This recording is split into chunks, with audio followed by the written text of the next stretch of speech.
Hello farmers, thank you for tuning into yet another informative edition of your program. This is Agricultural New Directions Agribusiness. This is where we talk about everything agriculture in Zimbabwe. We talk about business fundamentals, time value of money, production economics, to mention but a few. And we talk about even issues surrounding agriculture here in the industry that might affect our production and productivity. At this point in time today, we are going to be talking about human-wildlife conflict, aligning it to our farming community here in Zimbabwe. You would find that most of our farms are located within areas that are infested with wildlife sometimes, and as such, conflicts are natural that they do arise. To discuss this and more, I've taken the liberty of inviting Mr. Tinashe Farao. He is the head public relations here at ZIMPARKS. Tinashe, thank you for joining us today. Thank you, Azane, and thank you to your viewers. Thank you so much, Tinashe. It is a pleasure having you with us, and that you have invited us to talk about such pertinent issues that affect our farmers on a daily basis. As we get into our discussion, Tinashe, can you maybe give us a brief background, introduction, and definition of when you say human-wildlife conflict? What does it entail? Thank you very much. Human-wildlife conflict means that there's a conflict between humans and animals, especially when animals invade human settlements for food, for water, or for security, or vice versa. When communities go into protected areas, maybe for fetching firewood or for any other activity, and then conflict arises. In short, that's what we say human-wildlife conflict. Okay. Now, Tinashe, what is the nature of these conflicts? Our conflict depends with the area. Over the past 5 years, we have noted that more than 7,000 hectares of land was destroyed due to animals invading crops, and there are different types of crops, of animals which invade crops. Elephants, they destroy crops. Buffaloes, they do destroy crops. Crocodiles, they cattle when they at water sources. Lions sometimes are attacking livestock. So it all depends. You have seen that most of the cases, because of the nature of our conflict across the country, most of our communities, they rely on farming, basically. So in other words, livelihoods are being lost. They would have invested much in their cattle, in their crops, and they lose that due to that human-wildlife conflict. Now, Tinashe, you would find that in our livestock enterprises, generally there might be issues surrounding pests and diseases. Our farmers end up having a love-hate relationship with agriculture because of these diseases that eat into their profits. Because at the end of the day, the reason why a farmer is getting into agriculture is to make a livelihood, repay their debts, take care of their children, medical bills, etc. Some of these diseases are said to be emanating from wildlife.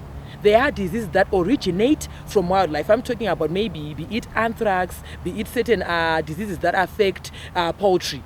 In cases of such outbreaks, you as the ZIMPARK, what do you do? What remedies have you put in place to ensure that communities and their investments are protected?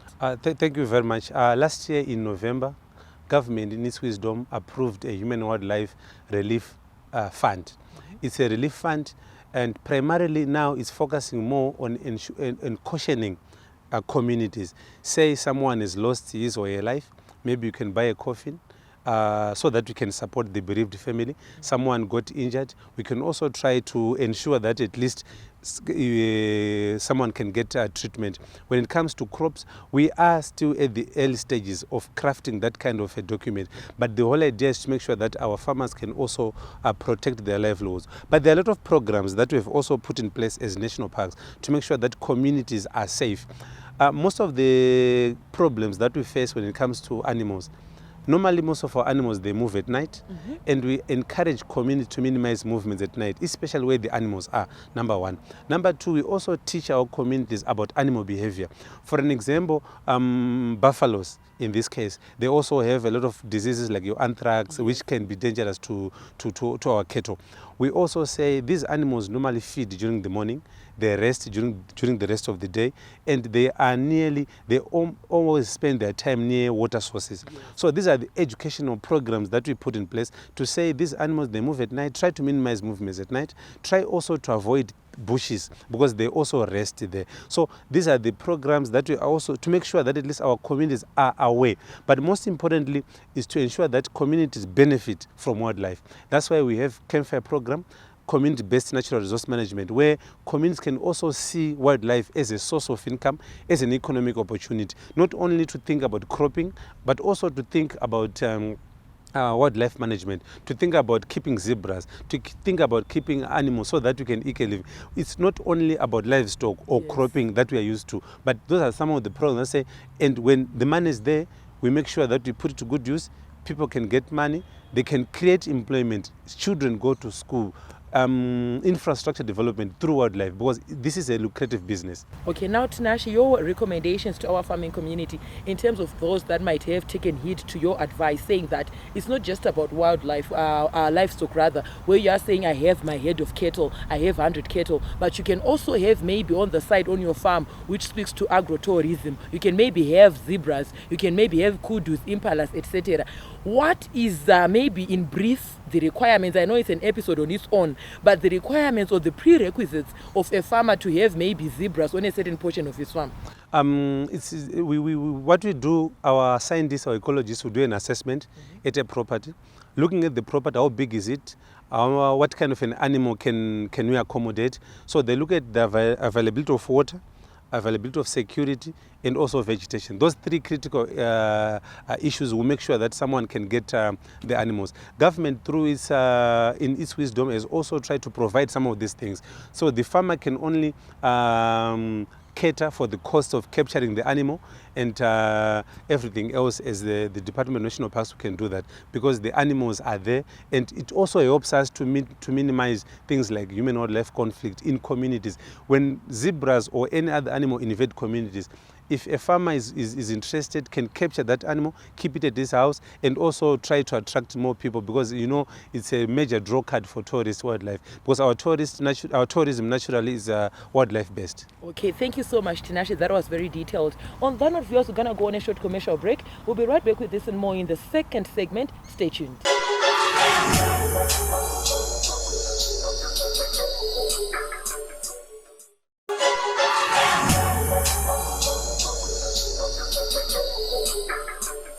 Welcome back, viewers. You are watching Agricultural New Directions, Agribusiness in support of Vision 2030, where we discuss everything agriculture. Now, in this episode, we have taken a different twist to it. We are looking at human-wildlife conflict in our farming areas here in Zimbabwe. Now, viewers, we encourage you to be a part of these conversations. Feel free to get in touch with the producer, Wazanai Manyore. It's on 0772-807-506.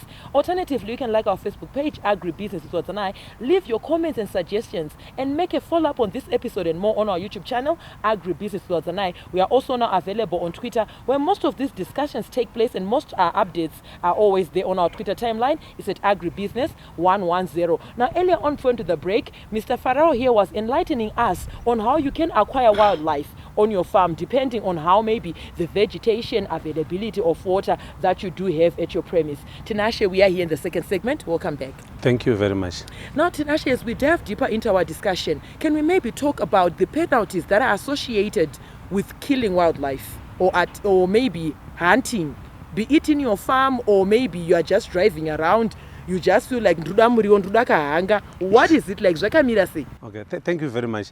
I think our Parks and Wildlife Management Act is clear, but at the moment it's being reviewed.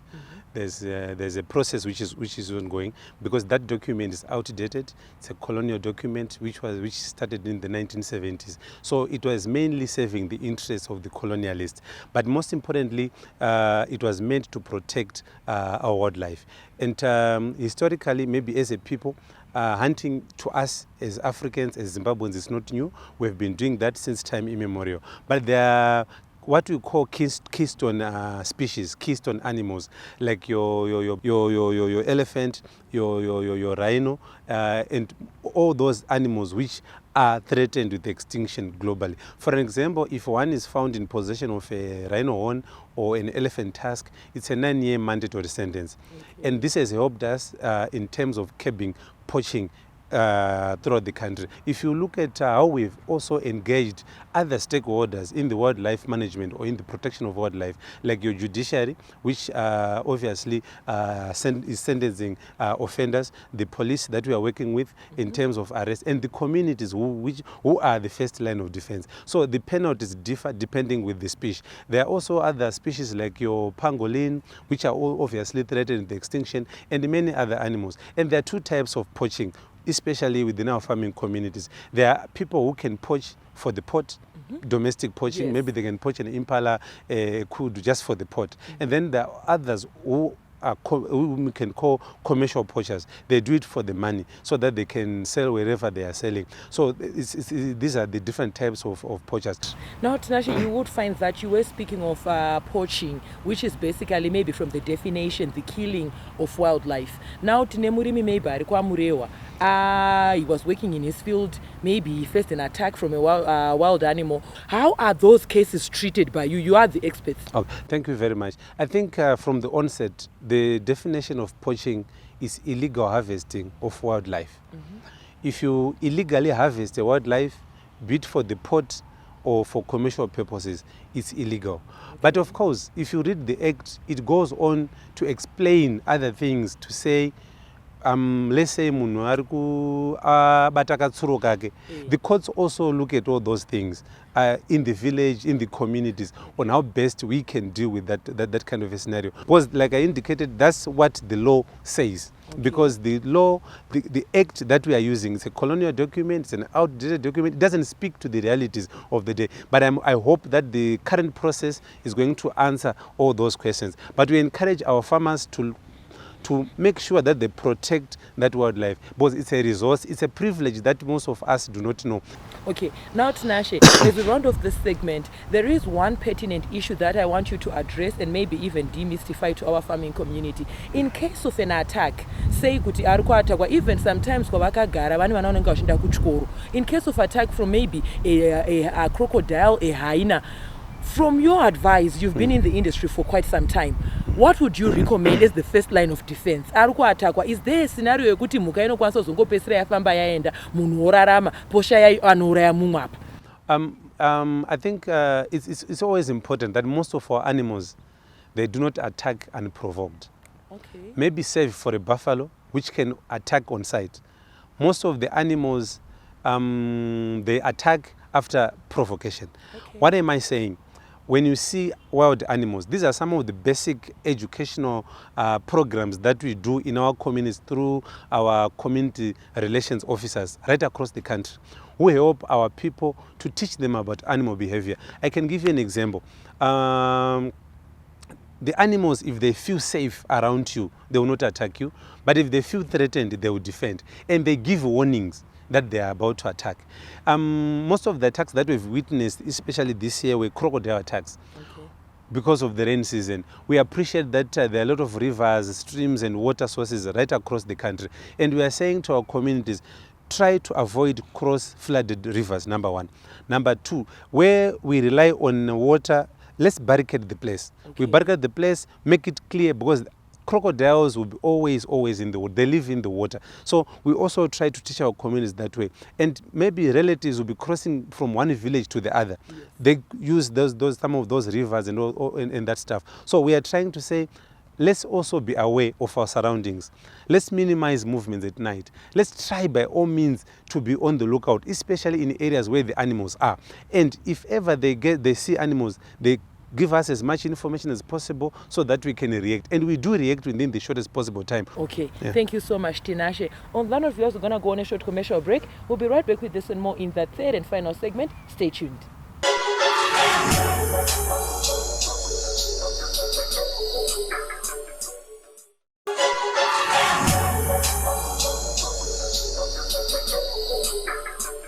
Welcome back, viewers. We are in the third and final segment of your program, Agricultural New Directions Agribusiness, where we are talking of human-wildlife conflict here in Zimbabwe. You would find that Tinashe was telling us here that these animals, most of the time, they do not attack unprovoked. As you would have seen, our background was made up of some zebras. We had 3 zebras in the background that were very peaceful, feeding on their cubes. We didn't have any challenges with them, which is what we also advise our farming community and even our farmers, be it their children or relatives, to live in harmony with nature, with wildlife.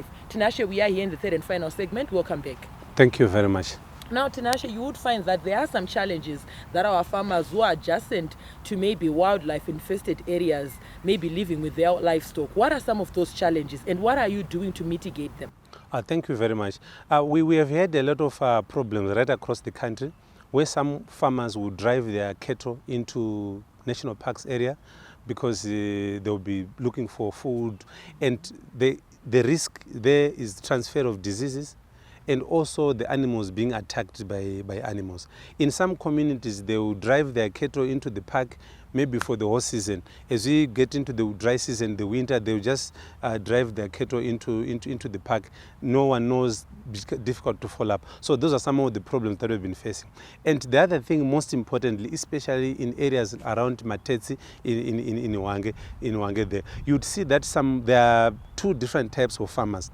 Farmers who are doing animal husbandry, looking after their goats and their cattle, their sheep. Next door, there are also farmers who are into safari hunting.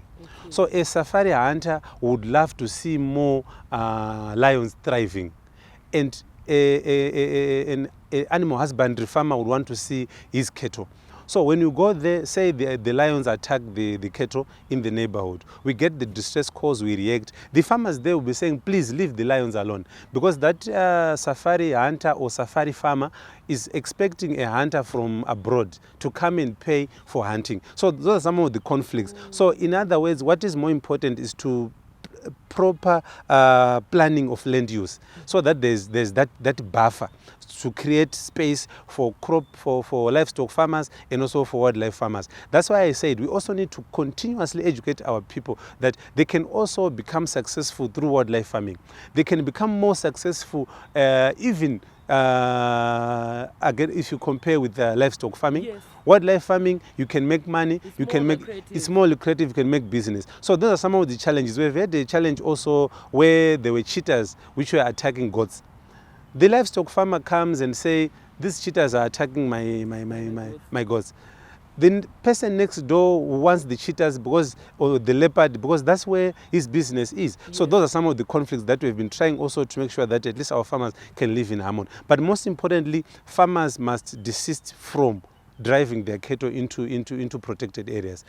Okay, now Tinashe, you'd find that generally at times people out there might end up saying, nyoka hii iri kutoprotect kwa stereki kutodarika isusu vanhu. Can you talk about that? Yes, we've heard those stories, and you know, wildlife, we have a lot of partners that we work with, conservation partners, and it's unfortunate when information comes through. Some of these things, they do happen, where when a person is attacked, like there was a gap, like I indicated earlier, where there was no compensation. We don't have a compensation policy.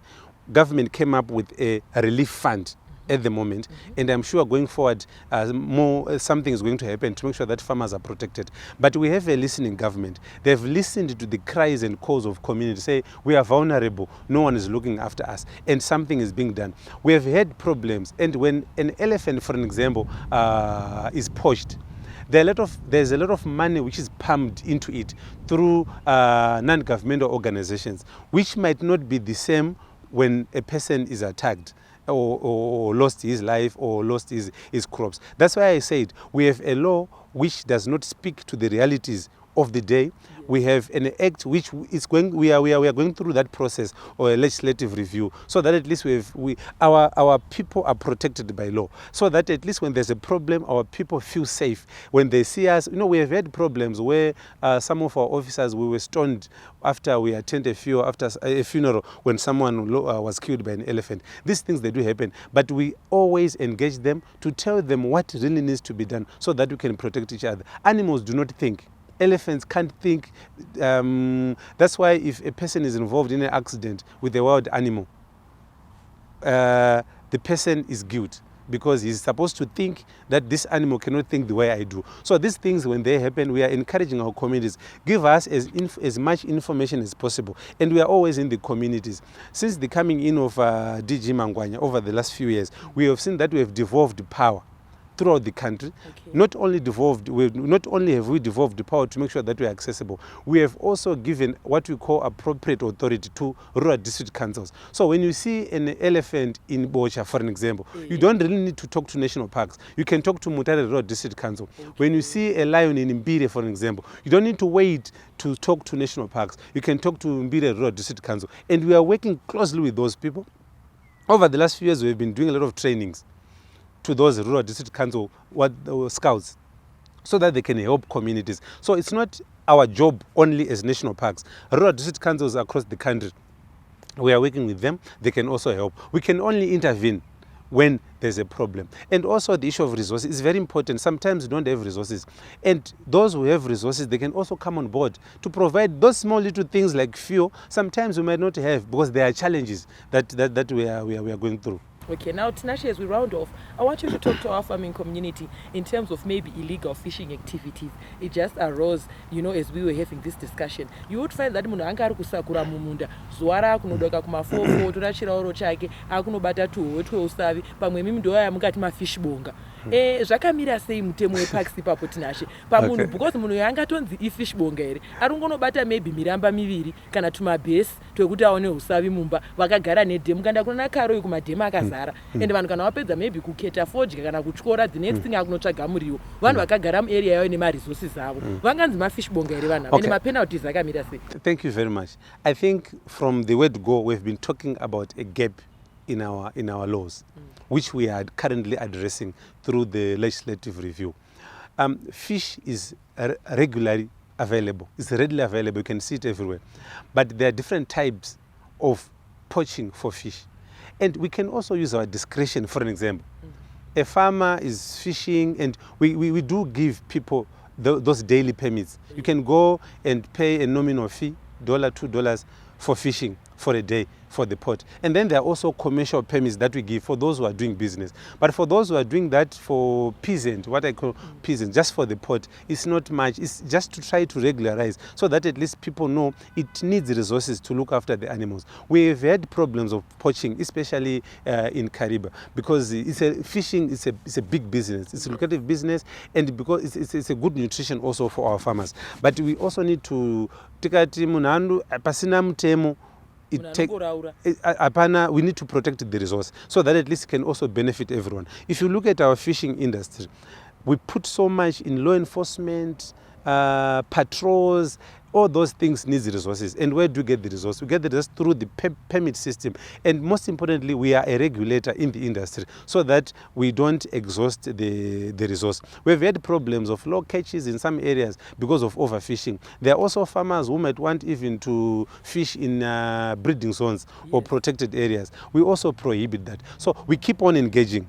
So the most importantly, we engage, we talk, we discuss, we see how best we can do with it. Finally, Tinashe, anenge atobatwa nemaneti mambure kana kuti mosquito net. Mutemo wake wakamutongo unotosungwa. Kune mamwe manets atisingatobvumiri zvachose asiri biodegradable asingaori because akabata anozokwanisa kuzoaffecta zvimwe zvinhu saka ijeri. Okay, thank you so much Tinashe. It was a pleasure having you with us today. Thank you. There you heard it, viewers. Fishing illegally, wherever tingati mafish bonga, were also addressed in this episode. We understand that as farmers, you might want kausavi or manyamudemu oraura. It was rukunzi fishing for the pot. There are also maybe your nominal fees that you have to pay annually or periodically. But zvekuzoenda nemambure, some which is highlighting here, could they are biodegradable? They are not biodegradable, rather. It's not good, it's bad for the environment. From me, your host was Zanai Manyore. I'm also on Instagram, it's W Manyore, and the crew behind the scenes. Have yourselves a fabulous evening. Thank you for watching.